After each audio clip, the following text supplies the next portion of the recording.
First off, everyone needs to listen to your podcast. 'Cause I think you guys are probably my most favorite industry podcast out there because you guys really teach actors how to actually be entrepreneurs, how to actually market themselves. So I also do feel like every actor should think of themselves as a business person. As you blow your nose. You don't have to start right then. Now. Oh, yeah. You know, yes. God, don't need a lot of money. I really don't need a lot of money. I don't need a lot. I know. But it's, yeah. Any whomst. Well, I know. No, I know. I mean, it's funny. It's like I've always viewed it as a game. Yeah, I think that's healthy. Are you kidding? No, I think it is. No, I think it is. Yeah. I really do Yeah. because it's like I love Monopoly. We played Monopoly the other day for my birthday. That's why we did my birthday night. We played Monopoly. I love Monopoly. Oh, I won. And I have never played Monopoly in my life. I've never played one game of Monopoly. That is wild because I remember I can tell you where I was the first time I played it when I was 8 years old. I remember so specifically because I loved the game. Interesting. I love it. Interesting. Yeah, never played it.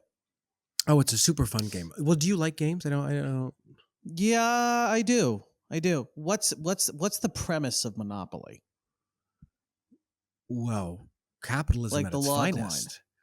line. But so you're buying properties, like yeah. So like, you travel on this little city, so to speak, that starts from like the poor part to the rich part, and so the cheaper properties all the way to the richer, bigger properties, and along the way you're trying to accumulate either the entire sets, 2s, 3s, and then when you acquire them, people land on them and they pay you rent. So like if you land on St. Charles Place, you pay me $14, right? Now, if you own all 3 or all 2 or all sets of a property, rent is doubled. Great. Now, once you get all a set or a trio of properties, you can start to build houses and then hotels. And then, of course, the rent goes up. So what was once $14 can all of a sudden become $750 when you land on the property. So really, you're trying to acquire as much property as you can and as much money as you can. It sounds like such a complicated game. Is it like complicated to learn? It sounds very complicated. It's not complicated to learn. There are things about and everyone's. I like to pretty much stick exactly to the rules, but everyone has. Now, is it a game of chance or is there actual skill involved? Both. So those are my favorite kind of games. I love strategic games that also have an element of luck because you're rolling dice, so you don't know what property you're going to land on. But where the skill comes in is you can negotiate, make deals, sell property, do trades, and that's when you've sort of in the second half of the game when people are trying to make monopolies, or if you were to land on someone's hotel and you owe them a shit ton of money, I could say, "Oh, just give me your railroads," and that will pay off the debt. Interesting. So it actually requires people skills. Yeah, it's a good game. Okay, well, there you go. I don't think Carolina would like it, to be honest with you. No, she probably would not. But I don't think so. But maybe I'm wrong. You never know. But it's because it's also kind of a cruel game, because you're talking about money, like when you're down to nothing and you're landing on someone's properties and they're watching you mortgage because you have to mortgage properties to get cash to pay bills. And this sounds stressful. And then when you unmortgage it, you have to pay it plus a fine on top of it. So like it's really like you're constantly that sounds very stressful. God, I hate this. It sounds horrible. It sounds like a horrible, mean game. Anyway, all right, what are we talking about today? I'm excited about today's episode because this has been I just want to say so today we're talking about the marketing funnel, specifically the artist's marketing funnel. And in a very, very basic sense, for those asking, what's a marketing funnel? A marketing funnel is simply a way to consider how people are introduced to you and your art, and the journey you take them to some sort of action, ideally buying something from you. This is not a new concept, the marketing funnel, by any means. But I do think that it is very much something that we as artists do not spend a lot of time thinking about. And just to say one more thing before you jump in, the main pieces of there's three simple pieces of a marketing funnel. Tofu, top of funnel, where people will discover who you are and introduced to who you are. Mofu, middle of funnel, that's where you might be engaging them or nurturing them. And bofu, which is bottom of funnel, which is ultimately where are we sending them. We will give you more specific examples of that, but I just wanted to say that out there. Go ahead, please. Yeah. I'm wondering if it might be valuable to even use, maybe not the whole video, but like part of our sales funnel e-learning thing, because this is a visual tool. It's like and it's something, obviously it's not a real thing, it's a concept to help you take something like marketing, which is like an esoteric idea, and try and build a structure around it. And so I just want to say, for people who may not be clear about it, it's like if you have a sand funnel, right? So if you have a funnel at the beach and you pour sand into it, imagine that the sand that goes all the way through the funnel and comes out the end, that those are the people who made it all the way to the bottom. Those are the people who discovered you at the top of funnel and then went all the way through the funnel to buying. Yes. And what you have to imagine is throughout the funnel, there's holes in it. Yes. Right. So sand is falling out. Right. So an example I would use, like a really concrete example that's not,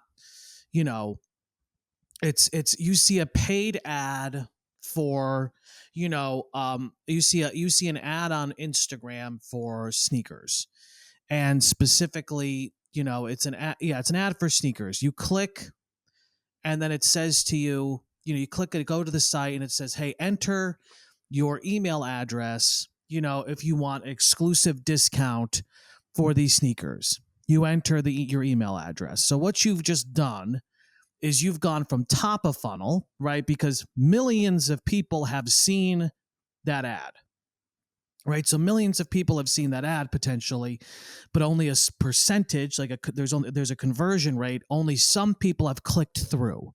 The rest were like pieces of sand that fell out of the funnel, but you clicked through. When you enter your email address, now you have entered the middle of the funnel. So middle of funnel means you are captured by a person, a business, an organization. Normally, being captured means that they have your email address, but there's other ways people do it as well that we'll get into. But when you enter the middle of the funnel, now you are they have you, and they can market to you now. So now, the equivalency of giving your email address is, they've captured me. They have my email address. Now I'm going to start getting emails from them trying to get me to buy. So I'm in the middle. And then when I buy, I have entered the bottom of the funnel. I've done a purchase action. And everybody, just to say, obviously everybody who enters an email address to get a discount is not going to buy. They may one day, but some people may unsubscribe or they may mark as spam, right? So though that's an example of people leaving the funnel, like the pieces of sand leaving the holes. So it's like literally trying to imagine a customer, as you said, a customer journey from first awareness to purchasing. Yeah. So hopefully that was just a helpful way of thinking about it, but maybe not. No, it is helpful. And this was a point you brought up that it's not, it's not a tangible, it's not real, right? Meaning it's not it's a framework. It's a concept. And so, it gives me a lot of structure, and we're going to talk about that, but it's just to be clear, it is an idea for you to move forward with. Right. And I think the other thing kind of in line with that actually is that, like much of our work, I do think that it's important that people know this isn't like a quick fix. Like this isn't like understanding. We're going to talk about why you should, in just literally seconds, why a marketing funnel should matter to you. But it is not about, oh, okay, great, I need 300,000 followers in a week. Because the word I think we'll come back to using is journey. It's a journey. And therefore, what does that, here I go play my lights again, you know me, Mike. What does that journey look like? It's going to be different for everybody, and it's going to require analyzing, right? Because how do you know what an effective top of funnel versus middle of funnel or bottom of funnel is until you have a hypothesis and then you try it out? Well, it's a journey in the sense of, building these pieces of infrastructure, kind of as we'll get into. Some people may have a really solid top of funnel, but they don't have a solid, they're not converting those quote leads into anything. They're not pushing them towards a middle of funnel. So someone may have a product and a strong bottom of funnel, but they don't have a middle or top to sort of feed people into it. Exactly. So, just when you say like it's a journey, like that's how I take it too, is like, it's an infrastructure to build that may take time. So I think that your next point here, why should we care about this idea about marketing funnels? So why is this relevant to us as artists? Well, I just want to, we don't need to go on the self-producing train for a sec, but let me just say that your creative work output, whatever that looks like, whether that's a whole feature film or just the oh so special talent you have, it's fine. But if no one sees it, doesn't matter. So what does it what does this mean?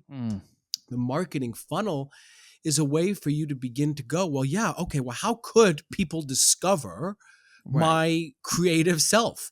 That's a much larger conversation about brand and what that means in a general sense, but you get it. I think it's a really good point. Like, it's like when I first sort of discovered this concept, what it really helped me go is like, for top of funnel, genuinely, how are people finding out about me? Exactly. So one way would be like, okay, pitches for projects, right? That is a discovery tool. That is a sort of top of funnel activity, but my social media content isn't really I'm not really using my social media to be discovered. I'm not trying to make content that could go viral.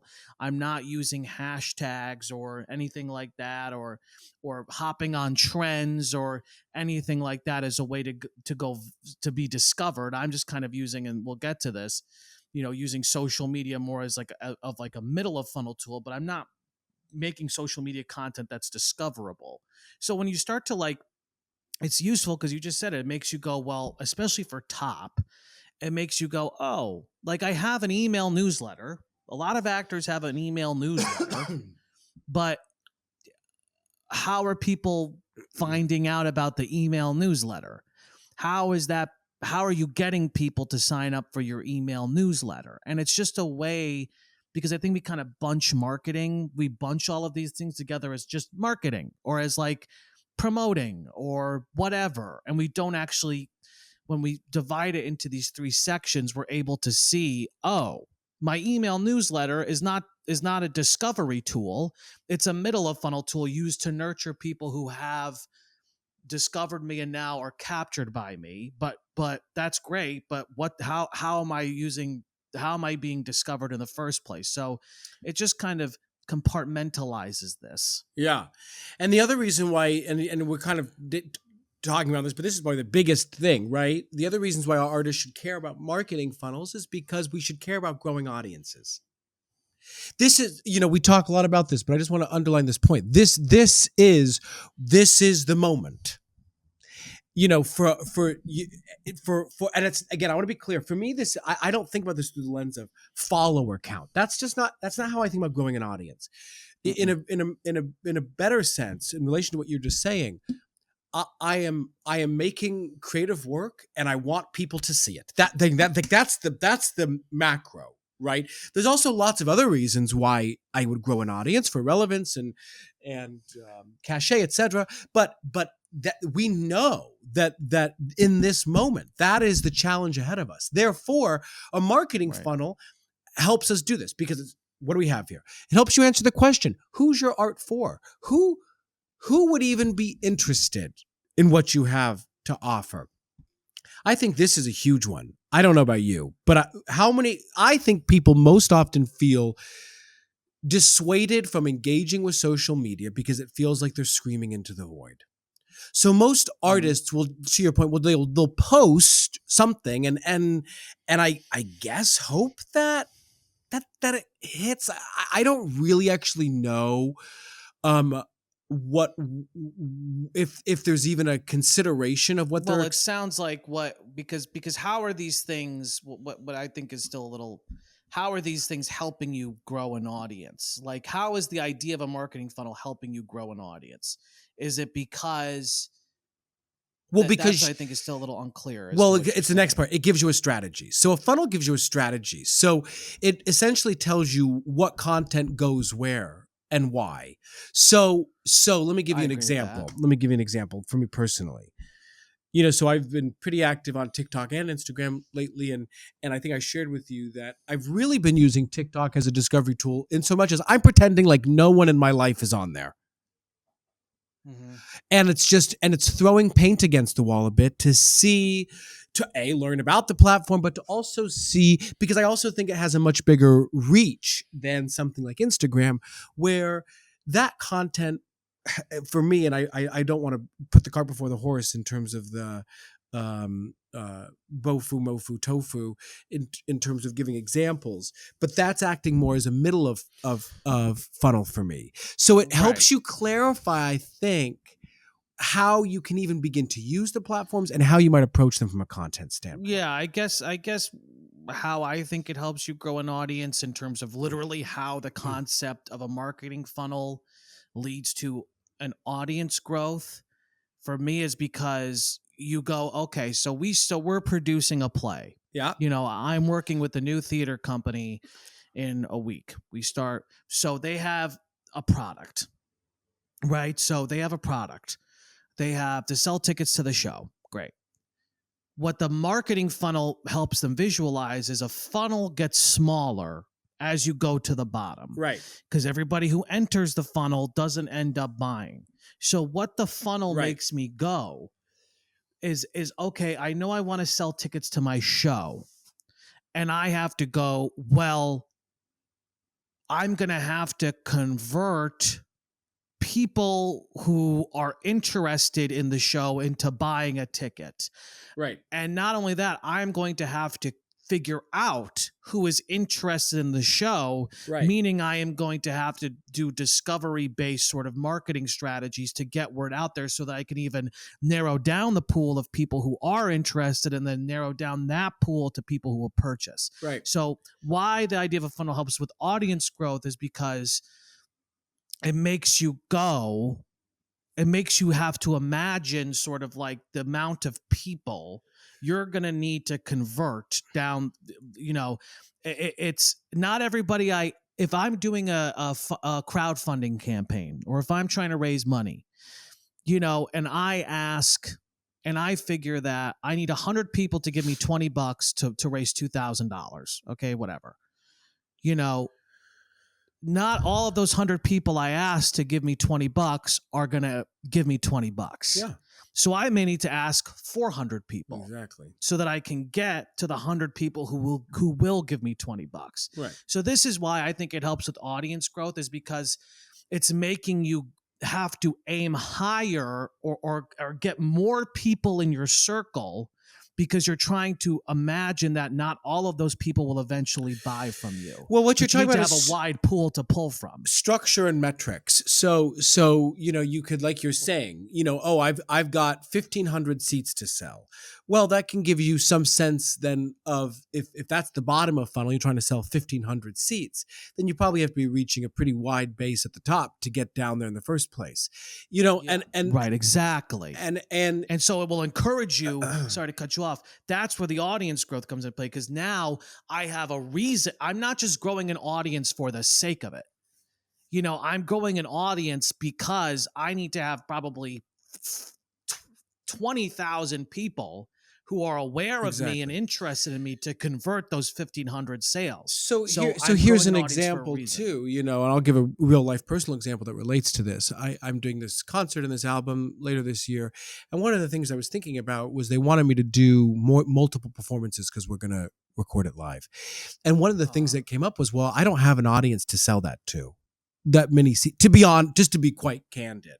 And so part of the work, to your point, comes in is like, well, do I have to grow an audience first? And exactly. And this again takes time. And in fact, just Right. between us, I actually pushed it off until it's still going to happen this year, but I pushed it off about 5 months because even though that has been something that has been increasing slowly but surely, I need time.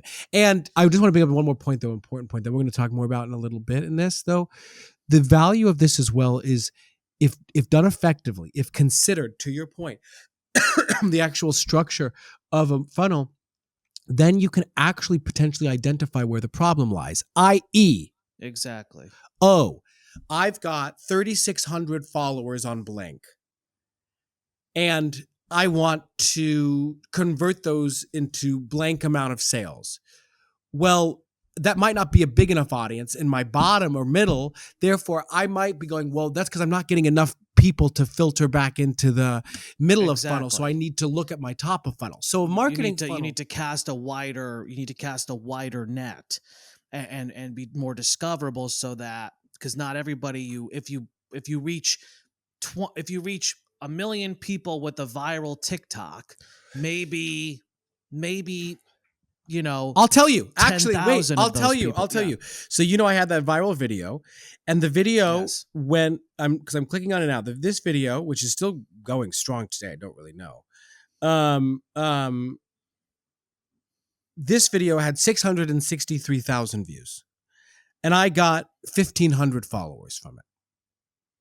Exactly. So that gives you a very clear idea. Exactly. Even though I would argue that this is still, and that's the thing, right? It's like top, middle, bottom. There's different levels of this, right? I would say that, you're pushing there's high top, there's low, mid top, there's low top, so I would say like TikTok, like making a viral reel is an example. Okay. So 1 million people like the video, or 700,000 people like the video, but not all of those 700,000 people went and followed you. So you lost a good amount of sand on the way to a follow. Now, what you've also said is that some of those people have gone and actually looked you up on Instagram and followed you on Instagram. So now that's even a smaller, that's maybe what? Like 100 people? No, not even, no. I probably got 4 people from those 1,500 TikTok followers. I probably got 4 follows from that. Right. And then imagine that, right? I would say that we're still kind of in top, even with those Instagram followers. I would argue that we're still kind of in top, approaching mid. Now imagine that you had a link in a bio that said, sign up for my newsletter, like for my weekly newsletter. Of those 4 people, 1 person signs up. Yeah. So that is a clear customer journey of like, 1 million people saw this, 1,500 followed you on TikTok, 4 went to Instagram to look there, and then 1 person signed up for your email, and now you have 1 person in the middle of your funnel, let's say. So from one viral TikTok. Exactly. So this is that gives you a clear idea about like, why audience growth is an important element of this, because, okay, so, the bigger your audience, the more people you're reaching, the more people you will eventually get into your email list, as an example, so that when you do decide to do your Christmas concert and you want to sell tickets, you can do an email blast and you have 10,000 people now. Yes. Whatever. Well, I think for more context now, let's get into the specifics of these ranges, because to your point, email list or an exclusive subscription channel on Instagram, or absolutely, so a broadcast channel where you can talk to, like, there's so many ways to do this now. And it's funny, Mike, right? Because it's like, this is the best of times and the worst of times in some ways, because everything's at our fingertips, and yet everything's at our fingertips, you know, and Right. so it's both empowering and also incredibly daunting. I think we should. I think it's actually really important to say, at least for an actor, what it used to be, right, was another way to view this is like, I got cast in a big movie. So then the studio is taking care of my top of funnel. And this, of course, still happens because the studio is paying for billboards. The studio is paying for, a publicist. The studio is trying to get me interviews with Vogue or Vanity Fair, or trying to get me on the late night shows, right? So it used to be, this is why literally Hollywood makes stars. Hollywood used to make stars because they had the money and the resources to be able to get you to be discovered by the masses. They would put a lot of money behind you, and they still do this. But now, per your point about the unique opportunity we have, is that with social media, with the digital ecosystem, we now have the ability to be discovered ourselves without having some sort of gatekeeper or massive capital or massive resources behind us to get us an audience. So that's just another way to sort of view this. But I think that this next point's important, which is like, how do we define, well, and so just to be clear, bottom of funnel. Yeah, we're going to go from bottom up now, just to give you a sense of what each of these are and how you could consider what your bottom or middle or top of funnel would look like. But please, I cut you off. No, that's so, a bottom of funnel, when we talk about like the ideal bottom of funnel is a purchase, right? So that is what a purchase action, right? So someone parts with their money. Now, what could that look like? Well, it can look like, a Patreon, right? So if people paying you for exclusive content, or a Substack, right? So content that's behind a paywall. So Patreon, Substack.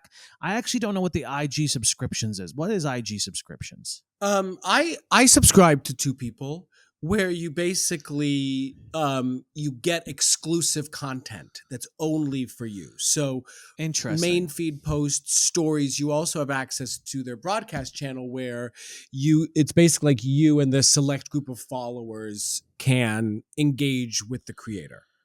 Right. So there's so all of these things, these different versions of, and it can be like $2.99 a month, by the way, for like an IG. Sorry to cut you off. Sure, exactly. So paying for access to the creator, or paying for exclusive content. Yep. So that can be what your bottom of funnel looks like. So that's one version of a purchase action.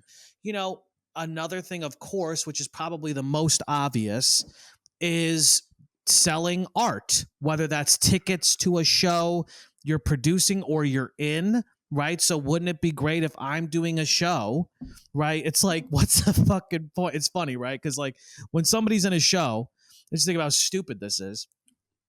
And this is why most artists have it twisted. It's because it's like, come see me. I'm doing, King Lear in Pennsylvania, and I'm posting about it. Well, what's the point of that? Right? Like, because if you don't have, so, let's say you have 1,000 Instagram followers, maybe 2 people will just from your like Instagram followers will actually come see the show. So if you had 50,000 Instagram followers, you probably would get more people to come see you do King Lear in Pennsylvania. In fact, it was funny when we were talking to Gus, wasn't it so fascinating that he was like, he directed a play in New York, and people came from Canada and from when I was doing Les Mis, I had people fly from Ohio to see my concert at 54 Below. Who the fuck was I? I was nobody. Exactly. So the larger, so obviously, but also this is selling tickets. It could also be, selling, a web series online. It could be selling artwork, literal artwork that you make. It could be selling, it could be streams on Spotify, which I would argue, does translate to, a pittance amount of money, but it does translate to money, or selling tickets to a concert or a tour, yes, or whatever the fuck. Right. So that's obviously people paying you for your art is obviously a version of. Yes. Another version that's not here that I just want to vocalize. Yeah. That we actually don't have here because I don't think it's as exciting to either of us anymore is employment. We actually didn't write this down. But like a purchase action can be employment. Yes. So if I am, if I have if I'm posting content and people are following me. I just have to stop for a sec. That's hilarious. Can all the artists listening hear us say that literally what we do not have here as a bottom of funnel is like getting hired for an industry job? That is true. But I actually love it.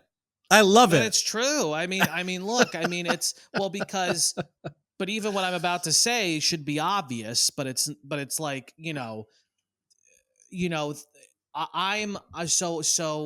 Tyler Joseph Ellis, that guy, that's a good example. Great So example. Tyler Joseph Ellis, posts content on Instagram. It's discoverable content, right? So he has how many followers does he have? Like 100,000 followers. Probably of those 100,000 followers, 1,000 of them are people who probably would give him, or who are in a position to employ him, whether it's casting directors, whether it's directors, whether it's artistic directors, whether it's producers. So they're people who have the ability to employ him. Yeah. So, and if he's staying top of mind for them on socials, they could actually end up employing him. So that's obviously a purchase action. Sure. Another, and let me just say very briefly, like another version of a funnel, which is not a great funnel, is like your agent submits you to a project. That's top of funnel. So I'm a casting assistant and I've never seen you before. So, boom, like that's how you used to be. Wait, you're talking top of funnel? Yes, like a representative would submit you for a job. Right. That's another way that's another discovery tool. Yeah, but we'll get to tofu. Yeah, sure. So sorry, good point. So another bottom of funnel is merch, right? So another way that you could potentially make money, is if you have an audience and you're putting out content and there are certain things that you talk about, or you have certain brands. Like I even think of something like Creative Risk, or like because Matt Koplik just came out with these Broadway breakdown, sort of hats, merch, Broadway hats. Yeah, so it's like that's another way he can monetize. Is he could sell hats or he could sell whatever, right? So that's another purchase action. So the last one that I'll talk about is crowdfunding, seeking donations specifically. This could be large and small. Investors, donors. It could be $5. It could be $50,000. Right. And this is a great example, actually, Michael, of a whole separate funnel. Meaning, one of the things you and I meaning. You could have a funnel consideration for donors and investors alone, separate from a general, because it's one thing to say, here's my Indiegogo, Uncle Tito, please send me $10 on Instagram. That's Sure. one thing. Versus, I'm going to go produce a feature film. I want to help get it funded, and I want to raise $250,000. That's a different. Well, this funnel. is a little. Well, now I think you're mixing two things up, because I understand what you're saying. There's community cultivation, which in a way is like a funnel, because it's like, okay, I need to meet people, I need to nurture those relationships, and then eventually those people can employ me on a job. They can come see my work. They can donate to my project. So that's like a community cultivation funnel. I think from a marketing perspective, where this, if that makes sense, it's like from a marketing perspective with crowdfunding, per your point, I think most people rely on their community cultivation quote funnel or community cultivation process to raise money, which makes sense. I have relationships with people who make money. I nurture those relationships, and then I ask them for money. Where the crowdfunding is useful, from a marketing perspective now, which by the way, I'm not saying that you can't, and that's why, what's funny about this, and this sort of, when we do this digital ecosystem thing, we talk about the digital citizen, I don't know if I don't know if any of this can be considered, quote, just marketing anymore. The marketing is really just trying to get people to go from middle to bottom.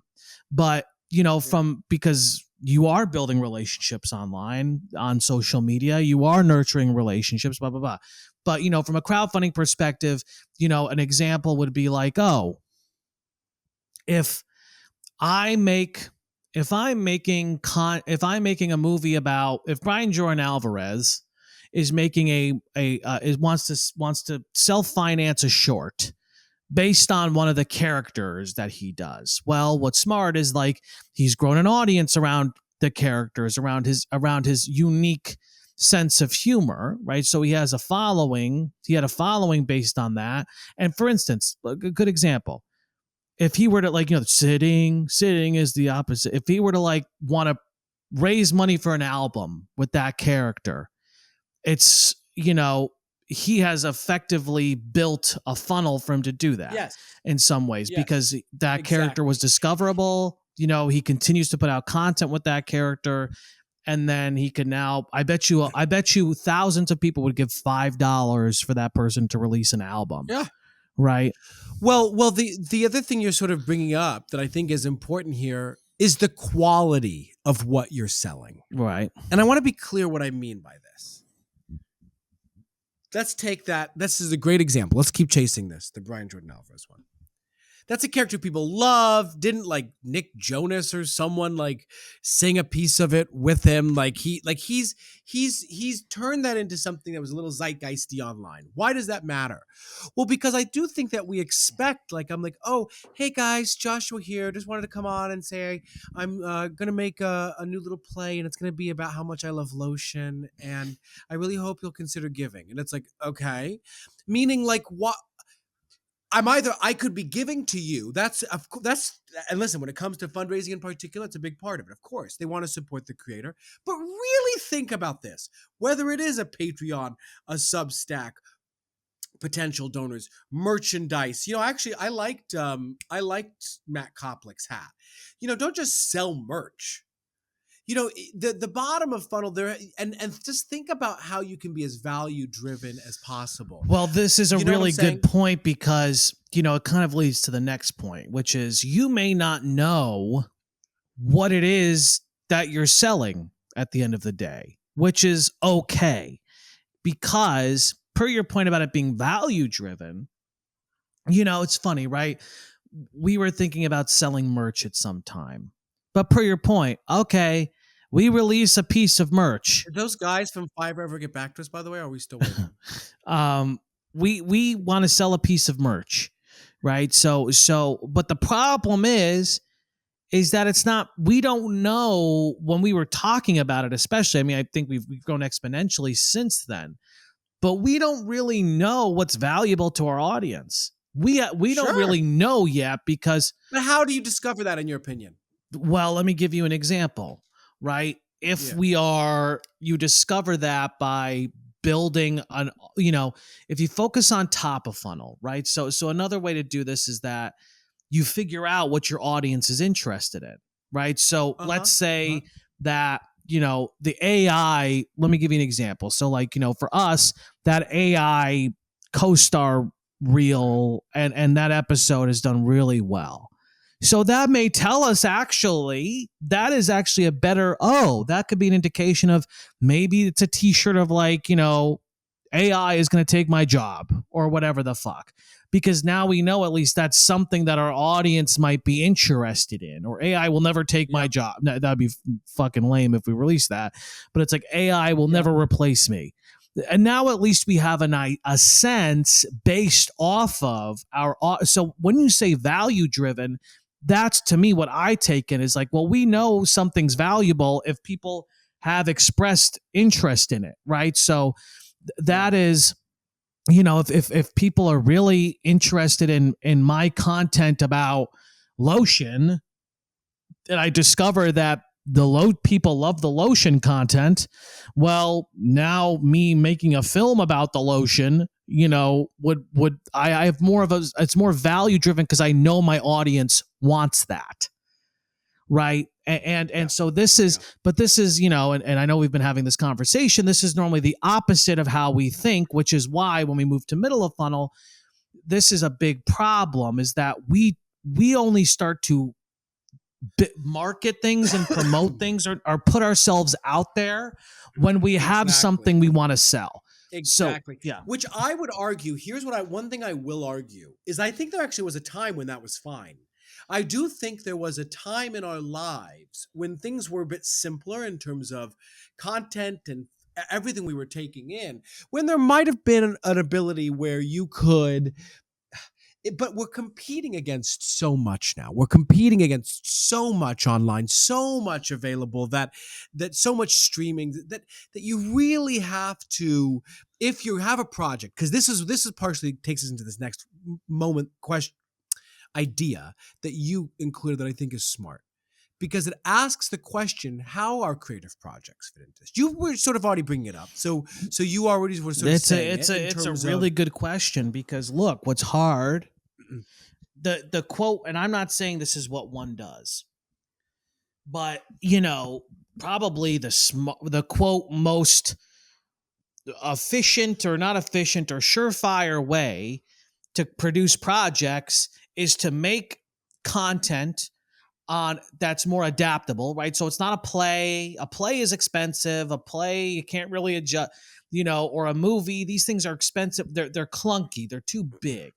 Whereas if I'm a reel, takes far less time, far less resources, far less money, or writing even a blog post about the topic or whatever takes far less time. So if I'm putting out content, growing an audience around my interest or around whatever, I could then use that to understand what creative projects, larger creative projects I'm going to take on. Now, look, I don't think that that's ever going to be possible for me personally, because, or entirely that, because it's not feasible. I start by going, I have a movie I want to make. I have a play I want to write. I have a da-da-da. That's what lights me up and brings me joy. But, okay, now where I think this comes into play, where a creative project comes into play. Yeah, please. Well, just okay. So even if you start there, I actually think you can. I think you can start with, I have this great creative idea, this story for this play. Okay, great. So I want to write the play and I'm going to produce it, because I know that that's something that I'm going to do. So then the question then becomes simply, okay, well, how do I listen, this is not a new problem that you have something you want to sell. I understand your point about a new consideration of how to get to that bottom of funnel, but you can say, I want to sell this. Who am I going to sell it to? Okay, these likely middle of funnel folks eventually, but how am I even turning my play about Elon Musk and his son, right? The Musks, into something that then might become. Well, I'll tell you how you do it. Social content. This is my hypothesis at this point. Okay. I think you have to start with the content. Now, look, a concert is a little different, because a concert's about you. A concert is about you and your persona. So growing that makes sense. Like just you being you online and posting, doing what you're doing, I think makes sense. But let's say I don't care. Let's take my television show. I have to, which I really do, I think in the dream world is really sort of an online, lives online, its fan base is online, raise money online, whatever. What I have to do is, I don't think, for me, because it's very hard to get people to invest in brands or in projects. What we want is people want to invest in people. But what I need to do is, let's say that the content of my show is about conspiracy. Okay, it's about sort of alternative truth and alternative reality and sort of like the world of conspiracy and satirizing that. That's what my show is about. Well, what that tells me personally is that I need to start making content about that. Exactly. I need to start making content shareable, discoverable content that might have nothing to do with the show directly. Yes, exactly. It has to do with the content of the show. And I think that what is, I want to use an example because I think it's really interesting. I have a client who is, he's producing this film and I'm really proud. He's doing really well with it. And, but he wants to grow more of an audience, in preparation for it. And so kind of what I'm saying to him is, okay, so what are the themes of the movie? Well, it's about fathers and sons. Okay. I think that you need to start putting out content about fathers and sons, about generational whatever.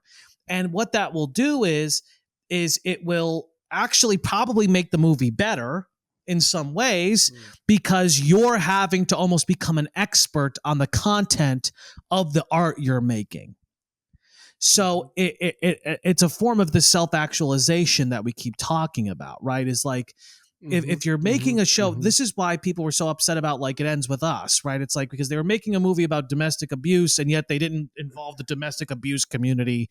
It felt fake to people. It felt shitty to people because they actually didn't engage with the content of what the movie was. In this age of authenticity, in this age of people wanting points of view and people wanting almost experts in areas in some ways, what the content of your piece is about, I think you need to start to position yourself as someone who is immersing yourself in that world, Right.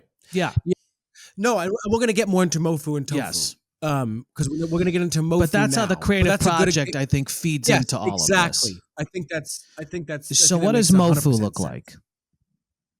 Well, just to be clear, because I think this is important to say, the whole point of a Mofu is to build trust and interest so that people care about you. Yes. And I want to tell you actually one thing that's been actually very freeing in this idea for me, because my Instagram, at least in this moment, currently acts as a real middle of funnel for me. And one of the things you remember when I first started using Instagram in 2014, I remember when it was Alex Mendel brought me on in 2014. Right. Because didn't somebody have to invite you to it or something? Or that was Facebook for sure, but not Instagram was just I don't know when it started, probably 2012ish. I didn't get on until 2014. But the point is that I was just throwing paint against the wall. I think we're full circle here. Hear me out. There was a moment, if you remember, when the idea was to keep almost an aesthetic or a clear sense of like, oh, this is what this is. I think there, when you land on a page, I think there's probably still some semblance of that in some regard. Like our buddy Dan Coe, not our actual buddy, our guy Dan Coe that we like to reference, who Mike introduced to me. His content is all the same, right? Does black and text, great. But when we're talking about building trust and interest, I actually think we're in this moment when people don't want to feel like it's as curated. So when they're investing in the person and in the artist, they're looking for less perfect and something that's more holistic in nature. It's interesting, and I appreciate you bringing this up because I would argue that what he does have is, I would argue that he uses his Instagram more as a top of funnel, right? And he uses his because he's posting content that is discoverable. We used to use this example of, but just to be clear, what I'm talking about. Oh, about sort of niching down your middle funnel and letting it be. I think it's a great example. Dan Coe probably uses his Instagram as a top right funnel. Because he's not nurturing, because it is sort of like, because he's not really nurturing, although I think and we'll talk about when we get to top of funnel, he's not really expounding on, or we don't get to know him better from his page, right? We don't get to know him better and from his page. And so, but we're curious. Exactly. And so, a lot of times, middle of funnel, I will say, although I do think an Instagram can act as a middle of funnel in some ways, because you could be posting more personal content there that is not going to be discoverable, right? So me posting a picture with my mom, that's not going to go viral. That is for people who have already followed me and expressed interest in me, and it is a way for me to let them get to know me better. right? Exactly. Most of the time, though, and I don't disagree with that, but when traditional MoFu is longer form content, there's more of a longer, because with longer form content, right? Someone gets to know you surface level wise through top of funnel, so they get a glimpse or sort of a shallow version of who you are, and then through a long YouTube video or a podcast or a long email newsletter. That is where long form allows people to get to know you on the whole much better. I'm not saying that you don't also post middle of funnel content, but does this make sense what I'm saying? It makes total sense. And we're literally about to talk about all those. Listen, the middle of funnel is going to look different for everybody. They're all going to look different for everybody. Sure. And in fact, like we're saying, Instagram could be bottom of funnel if you're using the subscription element, which then you would argue it has to be a middle of funnel to get people to buy the next level of the bottom, which is on the same platform. Absolutely. Because if I may, and you know what's smart about that, it's probably hard to get people to go from platform to platform to It's easy when I can stay. This is why all the social media channels are creating these subscription models, because even YouTube has created a subscription base. So because because they're thinking this, by the way, they're thinking of the same thing. Well, it's funny, right? They don't want people to go from platform to other platform. I agree they want to with stay you, it's there. different. I would say if you were to really get based with Instagram, the Instagram subscription model, it probably is I'm posting viral, shareable content on Instagram. If we just wanted to contain a funnel within Instagram, I'm doing lives and I'm doing long form stories, because that's probably what would lead to somebody going, I want more, right? So that probably is like the middle funnel. If you're just containing a funnel wholly within Instagram, that's an example of like my posts are probably more to be discovered, but also to I could also post to nurture people, but then I'm using lives and I'm using stories to do deeper content where people are getting to know me more. They're longer form. I'm talking directly with people, and then they want more, and if they want more after that, then they're going to pay. So it's like, I want more, I want more, I want more until I pay somebody. Well, this is what I know you don't like to prescribe to this idea, but this is where I would go again to take that. Instagram has its own marketing funnel. No, I don't disagree with that. Which is even different than there could be a bunch of mini conceptual funnels, but I do want to say one thing about middle of funnel. Here's the problem. I think this is where most people spend time, middle of funnel.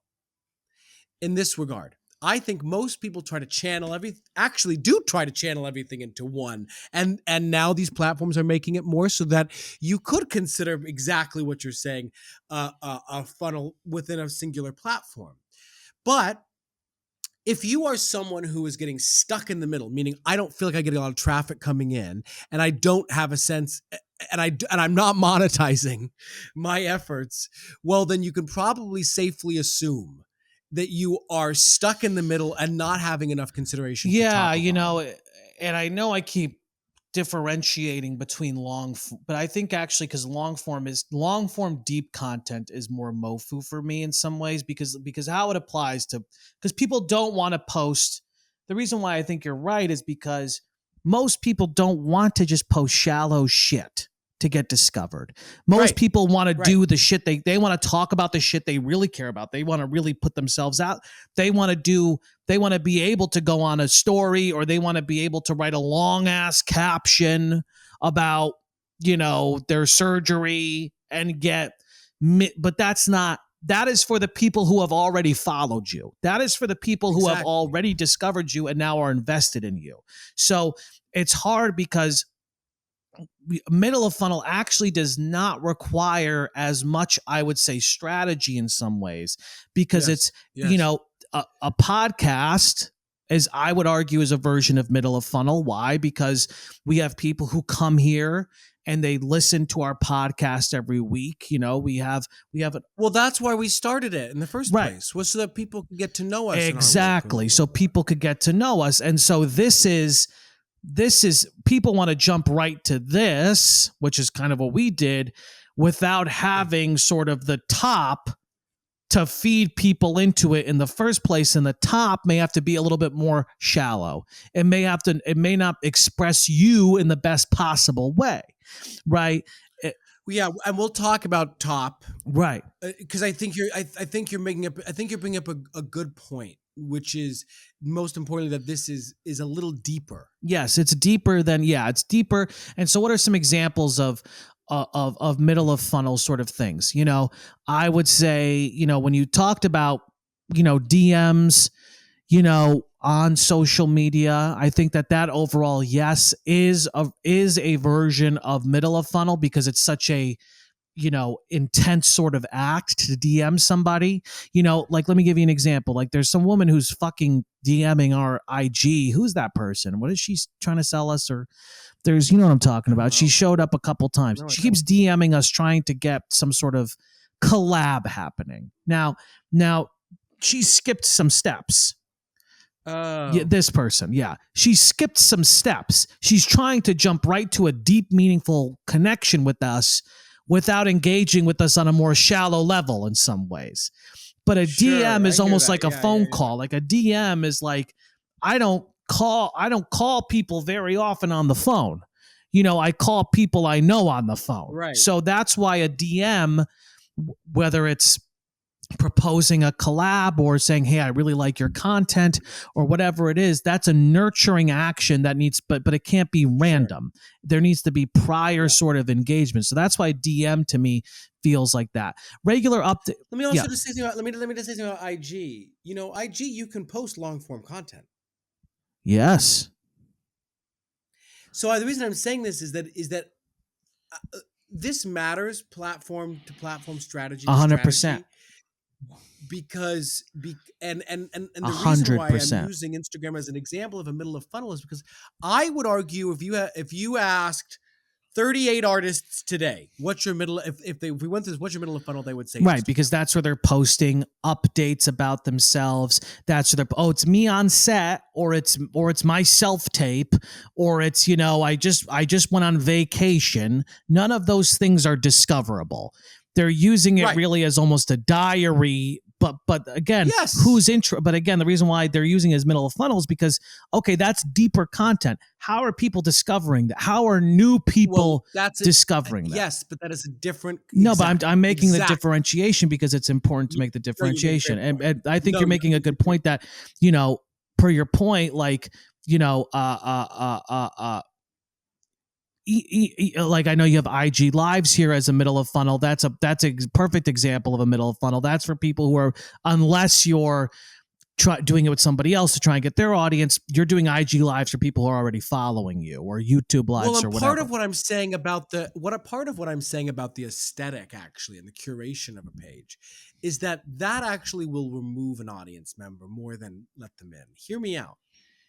And so and that's why your product, Dan Coe's well taken, because to your point about people sharing, I'm on vacation, that's personal.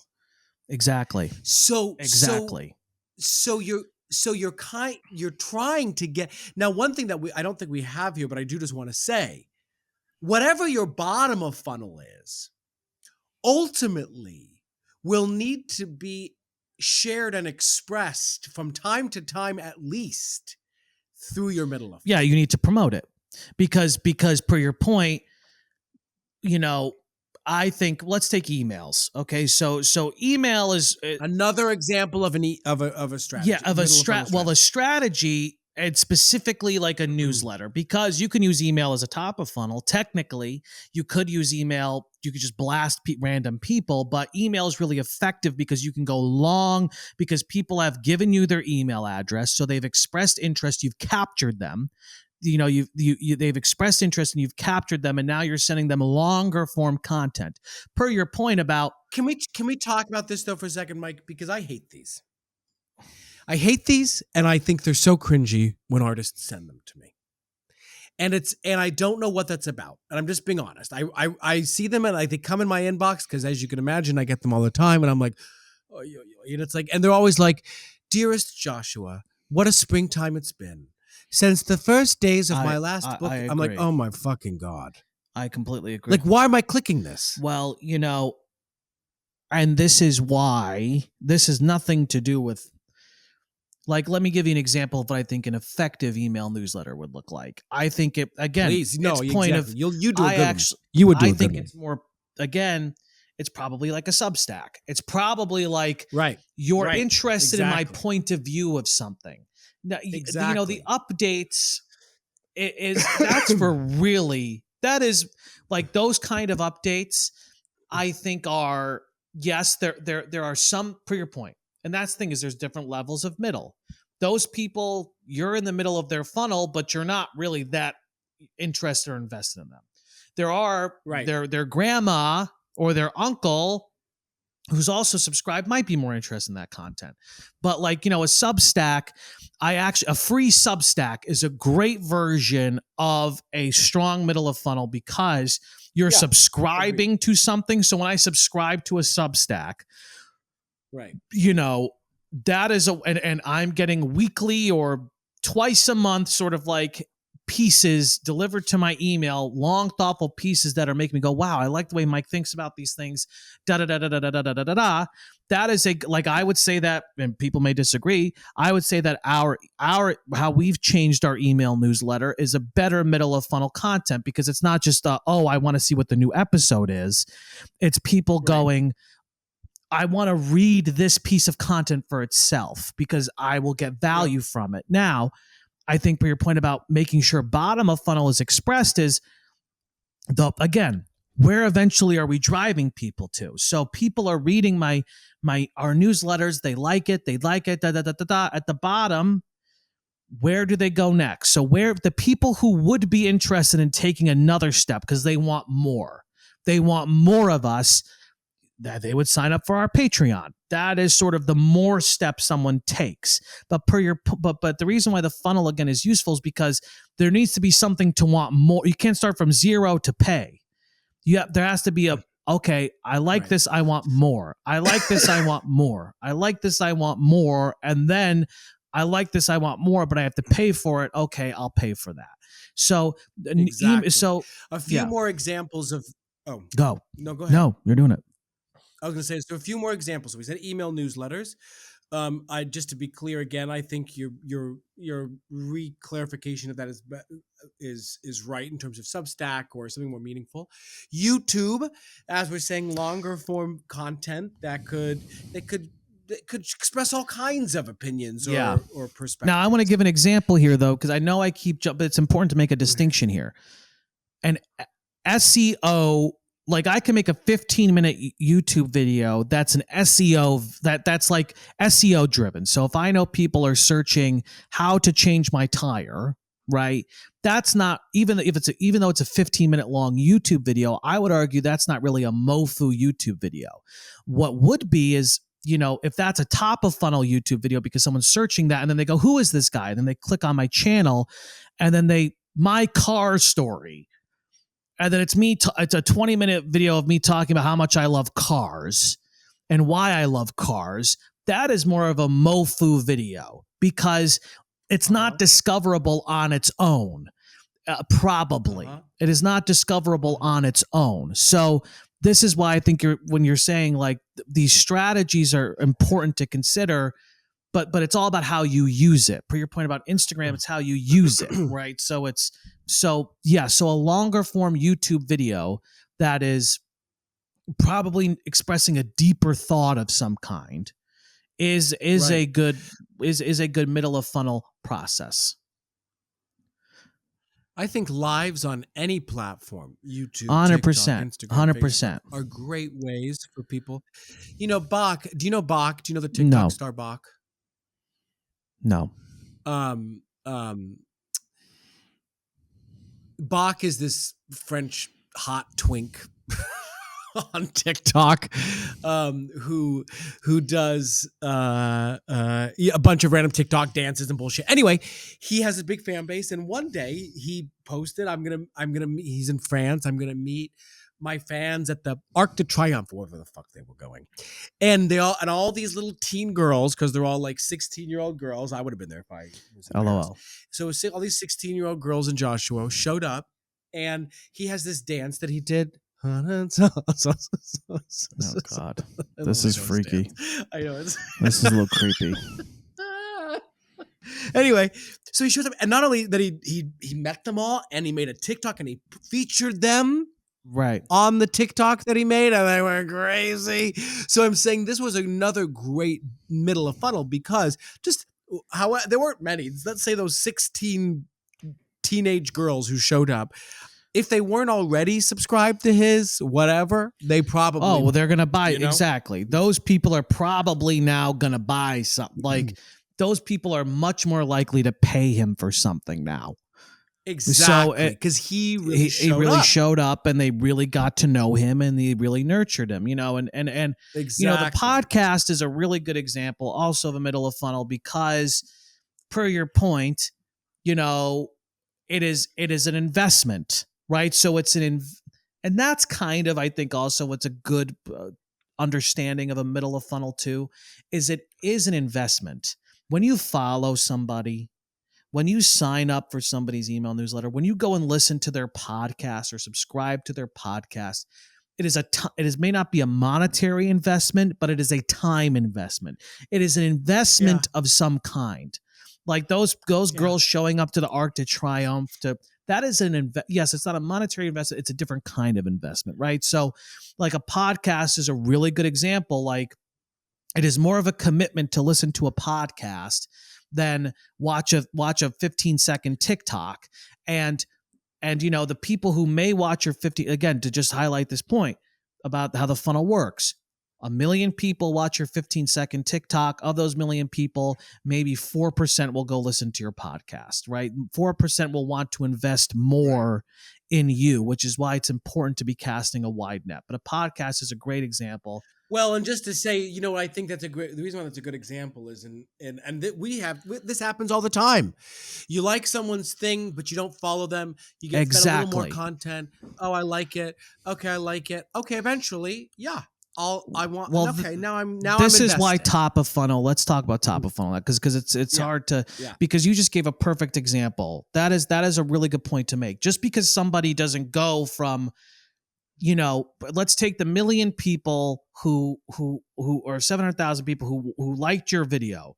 Obviously, not all those 700,000 people went and followed you. However, if you keep 100%. Putting out discoverable content that gets in front of them. So if you're still putting out top of funnel content, the grains of sand that escaped going to the middle of funnel can be re-entered into your funnel again, because your content is getting in front of. And again, if your content gets in front of them enough, eventually they will, if they think it's good and they keep liking it, guess what? Eventually they're going to follow you. This happened to me. It's fascinating.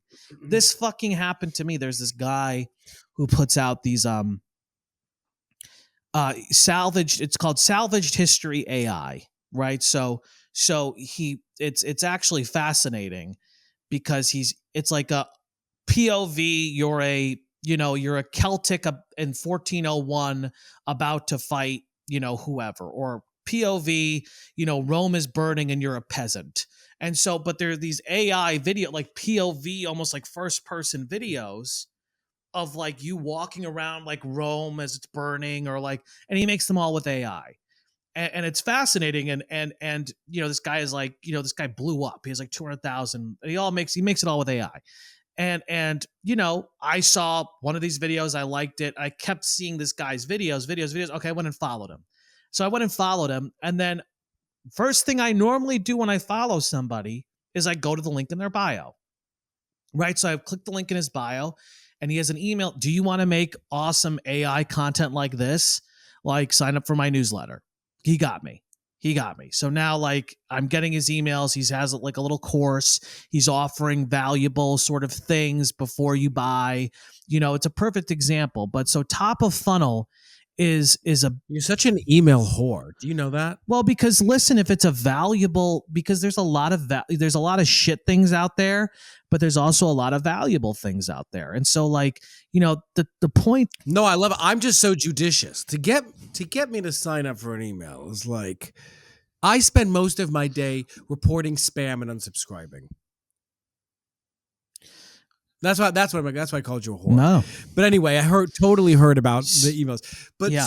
some tofu strategies. Yep. So short and just form. to be clear, if it's not obvious, it's to be discovered. We're trying to introduce people to who you are. That is the goal of right. So TikTok, YouTube Shorts, IG Reels.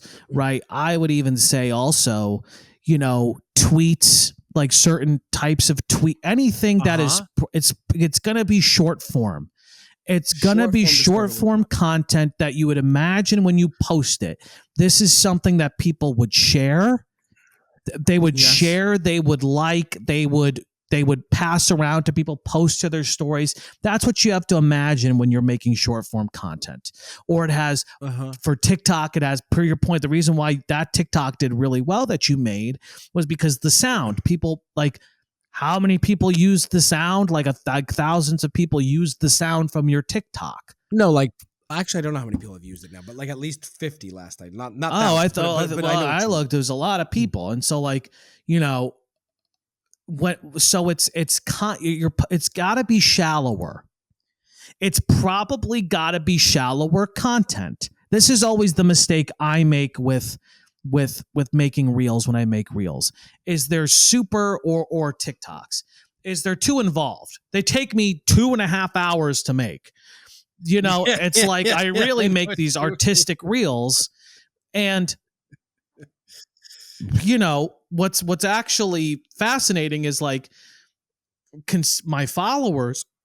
I get 5 people DMing me being like, "Oh my God, this was fucking hilarious." But the problem is that I don't have a big enough audience.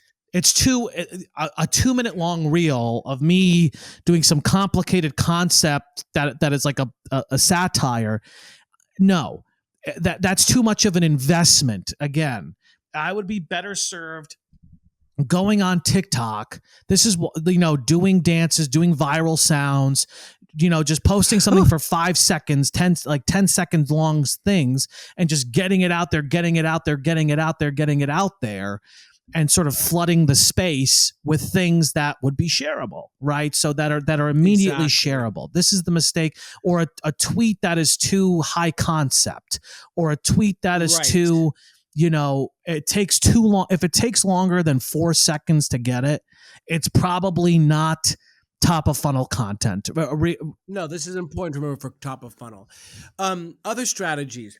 Being a guest on things, guest on blogs, guest on podcasts, collab posts, in position, doing lives with other artists. These put yourself in situations where you have access to other people, audiences. You're being exposed. Exactly. You're being exposed to other people's audiences. It's a really good point. Exactly. Yep. Obviously performing, this is one of the things that Mike, we've long talked about is, how are artists discovered? Well, they're discovered through art, right? That's through their art. So obviously performances, which is also why we push so much. Well, busket, let's take Bandits on the Run, literally going to busk at a subway stop. Thousands of people are passing by you over 5 hours. That of those thousands of people, maybe 10 will stop and go, "Whoa, who are you guys?" And if you have your IG handle there, they'll, exposing yourself, performing in public, or having your artwork, literally, if you're a visual artist, like just literally setting up shop in Union Square with your artwork could be a version of top of funnel marketing, because you're literally putting yourself where people are to be discovered. You're putting yourself in front of people to be 100%. Discovered. So another way, yes, I'm curious for you to talk about this. So these are kind of different. Yeah, well, the viral memes, so here's why I said viral memes. there are content creators who I would argue that this is a game that you could play, especially in this world of not needing to match any one specific aesthetic per se. If you again were looking for the account, it's the same idea of short form discoverable content. Exactly. IG Reels, YouTube Shorts, TikToks. What if sense humor obviously is a huge entry point for anybody from a discovery standpoint. Yeah. And I'm thinking about it. You see this when people plan seasons at theaters. Usually the first show is going to be what opened the Gulf Shore Playhouse? Anything goes. What is a known commodity that is a comedy? This relates to tofu because it's the same idea of putting out something that's going to be popular, that people will go, "Oh, who's that? Yeah, what is it's that?" funny. And then I'll buy along. It's really funny because, like to take the memes. Memes are great top of funnel. Memes are challenging because at the same time, because memes, per your point, perfect shareable content. If it's funny, I'm going to send it. All of my DMs are sending memes back and forth. And most of my stories are posting memes. So it's they're great discovery tools. However, what's challenging sometimes is I don't really go and follow now those pages do have big audiences, but I don't go and follow the pages. Now, unless I've seen a few. Yeah. So, and I will tell you this, actually, sorry just to say, I find carousel meme posts to be really good because I'll click through because I'll be like, oh, that's funny. And then I'll click on other ones and then I'm more likely. Yep. Scrolling. Absolutely. Exactly. So information, I would say even in the vein of this is pain point content. So, this is why, it's more shallow where it's like, are you somebody who hates Trump? Right? Or what, no. what Trump's blank has to do with you, right? Or if somebody posts something where you're directly calling out somebody. So literally the benefit of doing pain point content is you're literally calling out people. You're saying, do you want an agent? Okay. To take something terrible. Do you want an agent? That is really top of funnel because it's a very clear pain point and people who see that, it automatically speaks to them and then they will end up clicking through or they will share that content with other people if they feel like your post is dealing in some way what somehow addresses the pain point. Then it can become shareable, but it's a good way to hook people, right? So it's a good hook, right? So that's another pain point content I would say is great top of funnel content. And one of the things that we've been talking about recently as top of funnel, which I think is right, Gary Vee talks a lot about this, is about how your engagement, your outbound engagement, specifically commenting, huge, is really, it can be a big way for people to basically go, oh, who said this? Well, that's exactly right. I just want to be really clear because this is probably one of the most underutilized. And a shitty version of this is like the follow unfollow game, right? So when I see somebody follows me on Instagram, what do? I click to their profile and I see who they are. And then, so following people is a really shallow. Are they hot? Yeah, exactly. No. It's a really shallow top of funnel engagement strategy because it just literally gets you in front of someone. Now, if I'm leaving comments, let's say that there's a post. In fact, this happened recently. Somebody posted, something about AI, and Lisa Zambetti tagged us in it, and we had a little conversation in the chat with her, and I think even with somebody else. I think we got 5 follows from that. And the reason why was because that was a piece of viral content. What they posted, that post was a piece of viral content, and then people go to the comments and people who say cool, interesting shit, they go, oh, that's a really good point. Who is that? Then they click through, right? So it's a way, commenting literally is a way to either engage somebody, get in front of somebody by commenting on their shit and have them click over to you. Or if you're engaging in meaningful discourse with viral posts or posts that are getting a lot of traction and people are going, that's another way that you can leverage that into top, like, getting people to discover you. Okay. So now let's talk briefly about in relation to that, though, some things that I think are again, I think are actually fairly newish in the past year or so. We've talked a lot about authenticity here in terms of top of funnel, about just people I don't think are looking for as overproduced content, especially from an artist standpoint, unless it's really good. Who's that girl, for example, who you like, who produced those really well created TikToks and reels? Yeah. What's her face? That Asian girl. It's either has to be like great and this is my point about authenticity, because I think sometimes the top of funnel stuff needs to be a little well, it can't feel selly because exactly, that's where I think the authenticity piece comes in, because value driven. It has, even if you can't go deep on the content, if I see an ad, we're so used to seeing ads. So I think this actually has to do with like ad fatigue. So if I'm seeing something that feels like an ad, because it might be overproduced, because it might be like too direct with a sell, or it might be, then I will not engage with that, because people don't want to be sold. So I think where the authenticity piece comes into play is if it doesn't feel, it could still be shallow content. I think it has to be top of funnel. It has to be shallow in some respects, but if it doesn't feel like a sell, or if it feels, well, let me. I want to. Here's why I want to push back on one thing. Remember that article that the some American theater article? What was it? Yes. Yes. Yes. It didn't get much more long form than that article. And that article was shared far and wide simply because it was a hot take. So it that was not short form by any means, and actually was high concept, and yet it was causing commotion in the industry. And that there's something to be said for that. To your, in from terms of top of funnel, you have to capture. You have to capture something quickly. Exactly. You have to hook people very quickly and aggressively with top of funnel. Now, consistency is another thing here. I'll just say this about all of this. One of the things I've really been trying with, specifically on TikTok, is to build off of the momentum of the success of that one stupid video.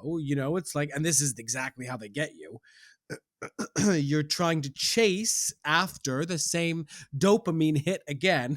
So consistency is really important in terms of trying to keep the numbers up. Well, think about it this way too. You're casting you have to cast a wide net. You have to cast with top of funnel. You have to cast a wide net, because if you're casting a very small net, if I'm just trying to reach these 1,000 people, how many of those people are going to actually convert to buying something? 1 or 2? Whereas if I can get 100,000 people into my funnel, maybe 10 will end up making it all the way through. So that's why consistency is important, and putting out things consistently is important, because it is a way for you to be constantly getting your shit in front of a broad swath of people who will eventually transfer. It's funny because I know that a lot of Trump supporters followed me when I did that Trump video that did pretty well too. Yes. The one where I was lip syncing to him about the Ave Maria. Yeah. So the reason I know they're Trump supporters, and all I saw was like American flags and like SOS next to their handles as they were following me. But then I started sharing some gay shit, some literally gay shit. And you saw unfollows. What's my point? Is like when to your point about putting out all kinds of content, exactly what's going to stick. But maybe of the 100 Trump supporters who followed you, 5 ended up sticking around. 5 ended up not Exactly. unsubscribing to you. So this is Exactly. why the consistency, you're going to lose people. You're constantly going to be losing people. So it's like, that's why top of funnel consistency is important, because it's a way to get in front of them again, get in front of them again, get in front of them again, or get in front of new people again, get in front of new people, get in front of new people. Right. So that's why consistency is really important. I agree. Let's talk about some common mistakes when it comes to funnels, because I think this is really important. Again, I think expecting immediate results from funnels, just from like, okay, I did it. Okay, I have clarity of my top, middle, and bottom. No, because now the work comes in, to the point about consistency across the board. Yeah, just because to just be really clear about this, just because you have a clear funnel, like, okay, I'm putting out an ad that will then get people to give their email address for some sort of value add lead magnet, and then I'm going to sell them something you can have that set up, but it doesn't mean that people are going to end up buying, because you have to fill it. You have to do it. Just because you have a funnel in place doesn't mean that it's going to convert. Right. So that's kind of what I hear you saying here. Exactly. So, okay, this is probably the biggest one. Well, there's two big ones here. The last one is probably the biggest one, but I think this is huge. Again, I think only focusing on one part of the funnel. So too much awareness and subsequently no conversion, meaning, I'm dealing all top, but I'm not really considering how to get them to the rest of the journey. And again, this is where I'm saying I think artists focus so much on middle, and we don't actually think about what do I want my ideal person's journey to be, engaging with my creative work and brand and story. Well, this is a long form problem, because I would argue the reason why, and I know that you somewhat agree with this, is that you may not be able to build it all at once, because per your point, you don't know what you're selling. You may not know what it is you're selling at the end of the day. But when I see people who have 50,000 Instagram followers, but they don't have any sort of nothing that's a missed opportunity. It's a missed opportunity because, it's funny. There's this guy, I forgot who was talking about this. He's like, how I made $100,000 in one day. So this is a good example. This guy was broke as shit, but he had been putting out value at top of funnel content, middle funnel content, newsletter, blah, blah, blah. But he didn't have any, but he was missing an opportunity because he wasn't selling anything. And the second he just made up a product, and then marketed it and then put it out on a newsletter. And then he got a huge list and people bought, and he made $100,000. I say this because, that's literally what a funnel is. Now, he would not have been able to make that $100,000 if he did not have a top and middle of an audience. So I think that, per your point, there are so many people who we know with big followings who are ready, capitalizing, exactly. They are at the point where they are ready to start selling things, in my opinion, but they're not. Yeah. And then at the same time, there are people who have the reverse problem. There are people who are trying to sell something, but they don't have a top or a middle to sell to, right? So I agree with you. I personally think that the best thing you can do is focus on top first, for a while to grow an audience, and then, and even a middle to an extent. Let me just say, I actually think you're right. I think you're right. I think that is right. I think that's right. However, let's take your project. Sure, it's a good point. In that instance, you're going to have to reconsider what that is. In fact, I would argue you must, because if you don't start with where you ultimately want people, if you have a strong sense of where you want people to go, right, that I believe you probably want to start from the bottom. And this sort of brings me, though, to the biggest mistake that I think that I'm making today. Mm. And this has been this is why I love this concept of a marketing funnel, why it's been really, really helpful for me. You're not giving your followers clear steps. Right. And here's the truth, Mike. I'll be very honest. The reason I'm not giving my followers clear steps is I don't know what those clear steps are. Exactly. No, that's a great point. And yet I know I have these one-offs, i.e. concert here. So then, and I am going to do a crowdfunding. I'm going to try to raise 75, I think, mainly for marketing purposes. But then again, the same question is, how am I bold in my what I want my, where you got to give Trump, what was it? It was like day 2 and he was like at the desk, like selling hats or I don't know what the fuck he was selling, but he doesn't, a minted coin. I think it was a minted coin or something. I don't even know what the hell it was, but he's shameless in a lot of ways. But what I respect about it, and now he just sells, but is like, what is the journey you want your customers to go on? And I think, Mike, just to get to finally express the rest of my macro point here, you listener viewers, do you have a sense of your funnel? To your point, Mike, and I think it's a great one. If you don't, if you're like, I don't know, okay, then maybe you start at the top. Maybe you start with some discover subsequently like what people are responding to, what you vibe with, how it relates to what you're wanting to tell, the story-wise, and then work your way to a clearer middle and bottom. However, some of you might go like, oh, I already have a Substack. Oh, I have CDs. Oh, I have Gay by Yella. Oh, I have paintings. Yep. Okay. So then the question becomes, I would actually argue that you probably want to go bottom, middle, top, as opposed to top. You need to imagine either way. I think a really helpful thing about the next steps thing is you need to imagine a journey. You need to imagine a journey. Yes. It's so, and when it comes to filling, it's fascinating. I want to take Matt Koplik as an example.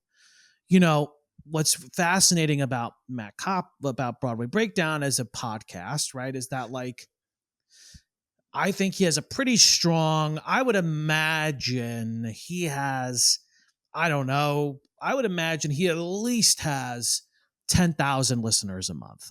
That's my guess. Now, you have to imagine, the smart thing is he started a Discord channel, kind of on a whim, it seemed. Very smart. Because you have to imagine there might be a gap between somebody listening to his podcast and paying for a hat. That might be too big of a jump. It might be too big of a jump. So what can I fill in between those two things? Well, a Discord channel where people are communicating, where I'm engaging in community and building more of a, and it's free to join the Discord, but I'm engaging with people and I'm using their questions in the podcast. And now it is easier to jump from Discord to paying for a hat. So that's where to me the next steps thing is really important, is like, you have to go, are there any big gaps that are too big of a jump? Well, and take your own journey, meaning once you've laid out the journey, take it. Click on the thing and really be objective. And maybe you do it with somebody else, Right. Maybe you sit there and you go like, and seek out the feedback. I mean, I think that's because so that you really can go, oh, that's value. It's a great point. I just want to say this really, really, really, really, because I just want to be really clear about this next steps thing and the gaps thing. Because look, there are some people who don't, if what you are selling if I was selling the cure to cancer, then guess what? I don't probably need a funnel, because that is such a high value product, because it is not going to be a big jump to go from discovery to, so like, this is it, but for most artists, we are not offering something that is going to be, there has to be a personal investment. Even if I have a phenomenal idea for a play, for a movie, for a whatever, my artwork is brilliant.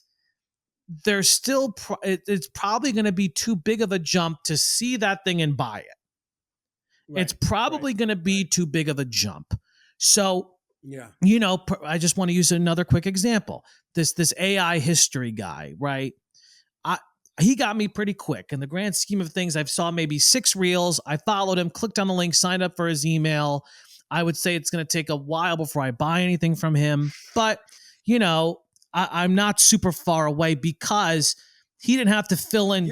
Well, this is an interest of yours. You want to make AI video? I'm interested in AI editing because I think it's accessible. Sure. AI visual effects, whatever. But let me say this: he didn't have to fill in too many gaps for me because he was speaking to something that was top of mind for me.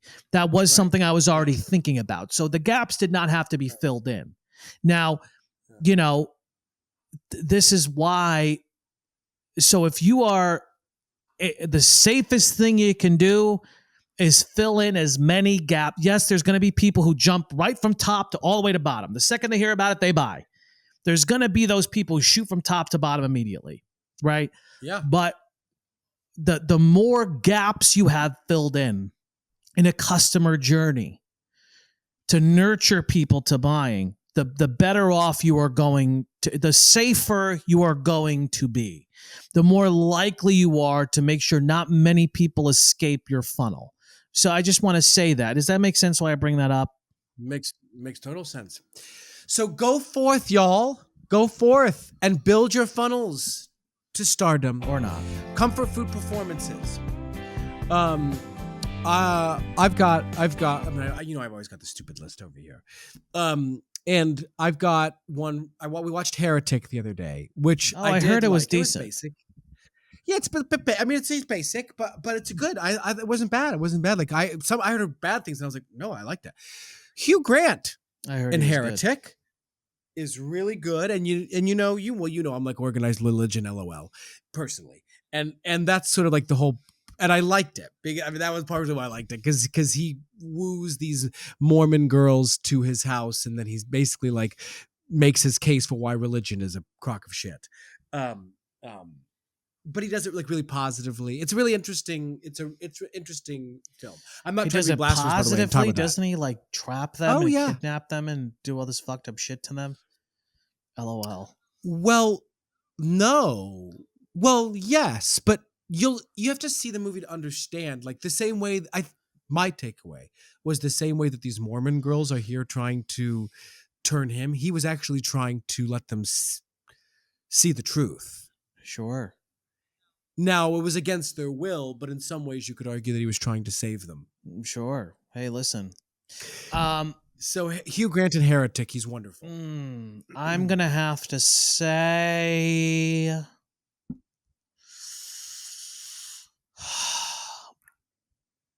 Oh, God. Columbo. No, I'm thinking of the newest season. This new season of Drag Race. Not great. Not great. Uh-huh. None of the queens you're not watching it? I am. None of the queens. I hate Susie too. I hate her guts. I liked her at first, but she's just too try hard. I know. Too try hard. Do you like Susie too? I'm turned off by the same things. And yet I am always impressed by someone who's kind of so unlikable actually does a good job. Yes, that's totally fair. I think Jewel Sparkles is so hot. I mean, that is one of the rare versions. I don't know why this is a comfort food performance, but this is one of like the moments where like I am really straight as an arrow. But like, even when Jewel Sparkles is out of drag, I'm like, that is a very fuckable person. Interesting. Period. Yeah. I don't really have much to add. Yeah. Okay. LOL though, I'm gonna say it's a little fucked up. It's funny. Do you remember the beginning? Okay. There was that one queen who was who I thought was gonna go really far, who was the really Hormona Lisa. No, not Hormona Lisa. Oh my God, I hated Hormona Lisa. Hated Hormona Lisa. No, the one who did like the very avant-garde drag that was like paper mache like things and vaguely her father blew off his hand with a firework, remember? And that's why she wanted to win. Okay, well, the joke's not going to make sense then. Never mind. Anyway, all right. Okay. Now off to go date Jules Sparkles. Bye.